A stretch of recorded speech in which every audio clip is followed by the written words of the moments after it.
યશોદાએ કીધું કનૈયા, ખબર છે તું ભગવાન છે, પણ જતા પહેલા એક વાર કહી ગયો હોત ને કે તું ભગવાન તો તમારી આ દર્શન આપી હોત. પણ ખેર મારે જે જોઈએ છે કરે એ તું નહીં આપી શકે. માં તારો દીકરો ત્રિલોકીનો રાજા છે, માંગીને તો જો અરે બેટા છોડ નહીં આપી શકે.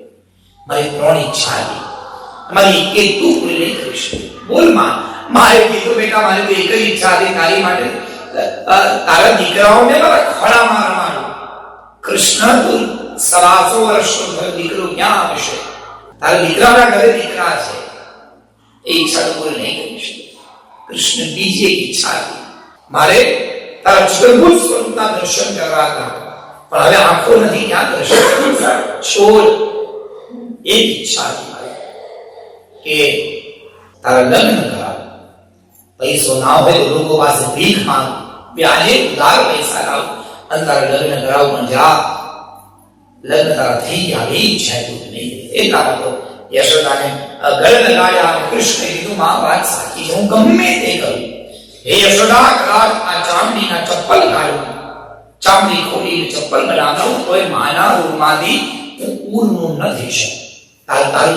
તારું કઈ ચૂકવી જ ન શકું. પણ યશોદા, તને વચન આપું છું, તારી ઈચ્છા છે ને મારા લગ્ન કરાવવાની, તો જા. મારે આટલા જ અવતાર લેવાના હતા, પણ હવે હું તને વચન આપું છું, વરદાન આપું છું યશોદા, તારે મારા લગ્ન કરાવવા છે ને એ તારી ઈચ્છા પૂરી કરવા માટે હું કળિયુગમાં ફરી એકવાર જન્મ લઈને આવીશ અને તમે મારા મા બનશો અને તમે મારા એવા લગ્ન કરાવશો કે કુબેર પાસેથી ઉધાર પૈસા લાવશો અને આખી જિંદગી લોકો માથેથી વાળ ઉતારી દેશે, કોઈ મારું ઋણ એ મારું દેવું નહીં ચૂકવી શકે. એટલા મોટા લગ્ન કરાવશો સજ્જનો. કૃષ્ણ ભગવાને આપેલું વરદાન પૂરું કરવા માટે કૃષ્ણ ભગવાન કળિયુગમાં વેંકટેશ્વર ભગવાન બાલાજી બનીને આવ્યા. અને આજે પણ દક્ષિણ ભારતમાં બાલાજીનું મંદિર છે, જ્યાં ભગવાન કળિયુગમાં શ્રી નિવાસ બની આવ્યા અને યશોદાને બકુલાભરણ બનીને માતા બનીને આવ્યા અને એવા લગ્ન કરાવ્યા કે આજે પણ લોકો માતા પરથી વાળ ઉતારે અને ત્યાં તિરુપતિ બાલાજીમાં એનું ઋણ ચૂકવે છે. એ ભગવાનનું વરદાન છે. આટલું જયારે વરદાન આપ્યું યશોદા કૃષ્ણને ભેગી રડતા રડતા યશોદાએ કીધું કનૈયા, તારા દર્શન થઈ ગયા, તને મળી લીધું, હવે મનમાં સંતોષ છે, પણ બસ એક પ્રશ્ન છે અને મને સાચો જવાબ છે. કૃષ્ણ ખોટું ન બોલીશ. અને એનો એક પ્રશ્ન ફરી આવ્યો જે નાનપણમાં પૂછ્યો તો છૂટા પડતી વખતે. યશોદાએ કૃષ્ણને કીધું કાના, ખાલી એટલું કહી દે, તું મારો દીકરો છે કે નહીં? બેટા ભાગ ગયા પછી આ બધા જ ચાપણ આવતા અને એવું કહેતા હતા કે તારો જન્મ તો જેલમાં થયો છે. તારી માં યશોદા નથી, મને સાચું કે નથી, કૃષ્ણ તું મારો દીકરો છે કે નહીં? મને સાચો જવાબ આપ.